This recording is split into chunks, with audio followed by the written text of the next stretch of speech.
Hello friends, welcome to Assamese Village Kitchen. মোৰ পাকঘৰলৈ সকলোকে আদৰণি জনাইছো। আশা কৰো সকলো ভালে আছে। আজি মই আপোনালোকৰ আগত এটা নতুন ৰেচিপিৰ ভিডিঅ' লৈ আহিছো, যেটো হৈছে আমলখি আচাৰ। এই আমলখি আচাৰ বনাবলৈ একেবাৰে সহজ আৰু বনোৱাৰ লগে লগে আচাৰখিনি খাব পাৰিব আৰু এই আচাৰ বটলত ভৰাই বহু দিনলৈ থৈ দিব পাৰে। এই আমলখি আচাৰ ঘৰতে অতি সহজতে আৰু লগে লগে খাব পৰাকৈ মই কেনেকৈ বনালো ষ্টেপ বাই ষ্টেপ এই ভিডিঅ'টোত মই দেখুৱাই যাম। আপোনালোকে ভিডিঅ'টো একেবাৰে শেষলৈ চাব। মোৰ ভিডিঅ'টো যদি ভাল লাগিছে তেন্তে এটা লাইক কৰিবলৈ নাপাহৰিব আৰু যদি বেয়া লাগে তেন্তে ডিসলাইক কৰিব আৰু যদি কিবা পৰামৰ্শ দিব বিচাৰে তেন্তে কমেন্টৰ জৰিয়তে জনাবলৈ নাপাহৰিব। তেতিয়াহ'লে আহকচোন চাওঁ এই আচাৰ কেনেকৈ বনালো আৰু ইয়াৰ বাবে আমাক কি কি বস্তুৰ প্ৰয়োজন হ'ব। এই আমলখি আচাৰ বাবে প্ৰথমে আমি ইয়াত ল'ম আমলখি। ইয়াত মই আমলখি প্ৰায় 2 কিলোমান লৈছোঁ। আপোনালোকে যিমান থাকে ইমান ল'ব পাৰে আৰু আমলখিখিনি ভালদৰে ধুই ল'লোঁ। আমলখিখিনি ধুই লোৱাৰ পাছত এতিয়া বইল কৰিব লাগিব আৰু বইল কৰিবৰ বাবে মই এনেদৰে বটুৱা এটাত লৈ লৈছোঁ আৰু আমলখিখিনি ডুব যোৱাকৈ পানী দি লৈছোঁ। এতিয়া গেছত বহাই দিছোঁ। এয়া বহাই দিলোঁ আৰু ওপৰত ঢাকনিখন মাৰি দিছোঁ। 10 মিনিটমান থোৱাৰ পাছত এয়া উতল আহি গ'ল, ভালদৰে উতলিছে আৰু যেতিয়া দেখিব যে আমলখি অকণমান ফাট মেলিছে তেতিয়া গেছটো নমাই দিব। এয়া হৈ গ'ল, এতিয়া নমাই থৈ দিছোঁ। দেখিছেনে আমলখিবোৰ ফাটি গৈছে। এতিয়া মই ডলা এখনত আমলখিখিনি ওলাই ল'লোঁ আৰু এই ৰৈ যোৱা পানীখিনি আমলখি যিখিনি বইল কৰিছিলোঁ সেই বইল কৰা পানীখিনি আপোনালোকে ৰাখি থৈ দিব। এইখিনি পানীৰে আপোনালোকে চুলি ধুব পাৰে নতুবা খাব পাৰে। এয়া মই ৰ'দত শুকাই থৈছোঁ। এটা ৰ'দ দিয়াৰ পাছত এয়া ভালদৰে শুকাই গ'ল, যিহেতু এইকেইদিন খুব বেছি ৰ'দ দিছে। এয়া দেখিছেনে অকণমান পানীখিনি শুকালেই হৈ যায়। এটা ৰ'দতে ইমানখিনি শুকাই গ'ল। আপোনালোকে যদি বিচাৰে ইয়াতকৈ বেছি শুকুৱাবলৈ তেন্তে আৰু 2-3 ৰ'দত দিব পাৰে। মই মাত্ৰ এদিনে দিছোঁ। আমলখিখিনি বইল কৰি শুকাই লোৱাৰ পাছত এতিয়া মছলাখিনি আমি তৈয়াৰ কৰি ল'ম। মছলাৰ ভিতৰত মই লৈছোঁ শুকান জলকীয়া 5-6টামান লৈছোঁ। তাৰ পাছতে চফ ডাঙৰ চামুচেৰে 2 চামুচ আৰু মেথি 1 চামুচ আৰু ক'লা জিৰা আধা চামুচ, জিৰা 1 চামুচ, সৰিয়হ 1 চামুচ আৰু ধনিয়া গুটি 1 চামুচ। এই গোটা মছলাখিনি মই এনেদৰে কাঁহীত ঢালি লৈছিলোঁ, সেইবাবে কৈ দিছোঁ কি কি লৈছিলোঁ। এতিয়া এই গোটা মছলাখিনি এখন কেৰাহীত গৰম কৰি ল'ম।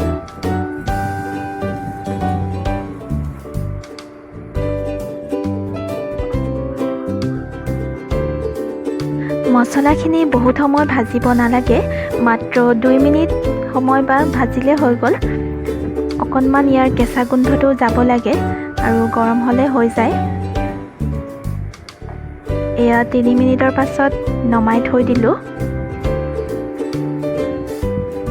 এতিয়া এই মছলাখিনি পিচিবৰ বাবে এটা মিক্সাৰ জাৰত ঢালি লৈছোঁ। আপোনালোকে যদি খুন্দনাটো খুন্দিব পাৰে। চাব যাতে বৰ বেছি গুড়ি কৰি দিব নালাগে আৰু এনেদৰে গৰম কৰি লোৱাৰ পাছত পিচিবলৈ ভাল হয়, সোনকালে গুড়ি হয়। এয়া গুড়ি হৈ গ'ল, সম্পূৰ্ণ গুড়ি কৰি দিয়া নাই। এনেদৰে থ'লে আচাৰ খাবলৈ ভাল লাগে। এতিয়া মই কেৰাহী এখনত তেল ঢালি লৈছোঁ আৰু এই তেলখিনি গৰম হ'বলৈ দিম। তেল অকণমান বেছিকৈ গৰম কৰি লৈছোঁ, প্ৰায় 1 পোৱামান দিছোঁ। পাছত লাগিলে আকৌ গৰম কৰি ল'ম। বইল কৰি শুকাই লোৱা এই আমলখিখিনি আপোনালোকে যদি এনেকৈ খাবলৈ বেয়া পায় তেন্তে এৰুৱাই ল'ব পাৰে। ইয়াৰ মাজৰ গুটিখিনি এৰুৱাই লৈ এটা ফুট এনেদৰে একেবাৰে কোমল হৈ যায়। দেখিছেনে চুলে এৰি গৈছে। মই এনেদৰে বনাম, গোটা গোটাই থ'ম, গুটিৰ সৈতে খায়ো ভাল লাগে। এয়া তেলখিনি সম্পূৰ্ণ গৰম হৈ গ'ল। এতিয়া গেছটো অফ কৰি থ'ম। এতিয়া মই এই শুকান আমলখিখিনিত নিমখ দিম। প্ৰায় নিমখ মই ডাঙৰ চামুচেৰে 5 চামুচমান দিম, আৰু যদিহে কম হয় পাছত আকৌ দি দিম।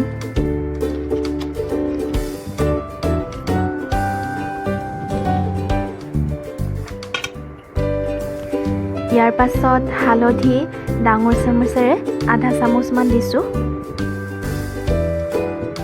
ইয়াৰ পাছত পিচি লোৱা গোটা মছলাখিনি ইয়াৰ ওপৰতে মই ঢালি দিম।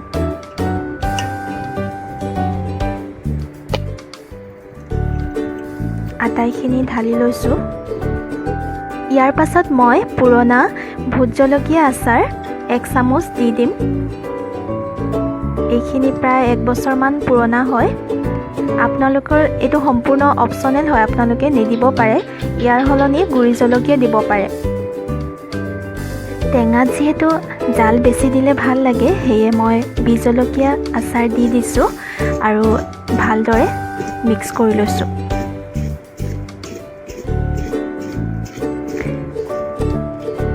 এতিয়া ভালদৰে মিক্স কৰি লোৱাৰ পাছত যিখিনি তেল গৰম কৰি লৈছিলোঁ সেইখিনি ইয়াৰ ওপৰত ঢালি দিম। যদিহে তেল কম হয় তেন্তে পাছত আকৌ গৰম কৰি অকণমান দি দিম। তেলখিনি দিয়াৰ পাছত এতিয়া এনেদৰে চামুচেৰে ভালদৰে মিক্স কৰি ল'ব পাৰে, নতুবা এনেদৰেও মিক্স কৰিব পাৰে।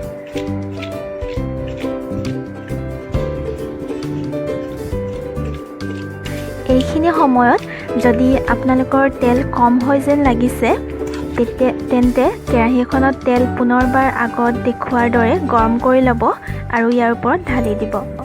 এয়া আচাৰখিনি হৈ গ'ল। এতিয়া চিচাৰ বৈয়াম এটাত এনেদৰে মই সুমাই লৈছোঁ। দেখিলেনে এই আচাৰ বনাবলৈ কিমান সহজ, আৰু আপোনালোকে এই আচাৰ লগে লগে বনাই লগে লগে খাব পাৰে। এনেদৰে বনাই আপোনালোকে বহুত দিনলৈ থৈ দিব পাৰে, একো বেয়া নহয়। বজাৰৰ পৰা আচাৰ কিনি খোৱাতকৈ আপোনালোকে ঘৰতে এবাৰ আমলখি আচাৰ এনেদৰে বনাই চাবচোন, আৰু যদি কেনেকুৱা হয় মোক কমেণ্টৰ জৰিয়তে জনাবলৈ নাপাহৰিব। আৰু যদি মোৰ ভিডিঅ' প্ৰথমবাৰলৈ চাইছে তেন্তে মোৰ চেনেলটো ছাবস্ক্ৰাইব কৰি থ'ব, যাতে মোৰ আহিবলগীয়া ভিডিঅ'বোৰ আপুনি সকলোতকৈ আগতে চাব পাৰে। ভিডিঅ'টো শেষলৈ চোৱাৰ বাবে বহুত বহুত ধন্যবাদ। অতি সোনকালে পুনৰ লগ পাম আৰু এটি নতুন ৰেচিপিৰ ভিডিঅ' লৈ। তেতিয়ালৈ সুস্থ থাকক, সুখত থাকক।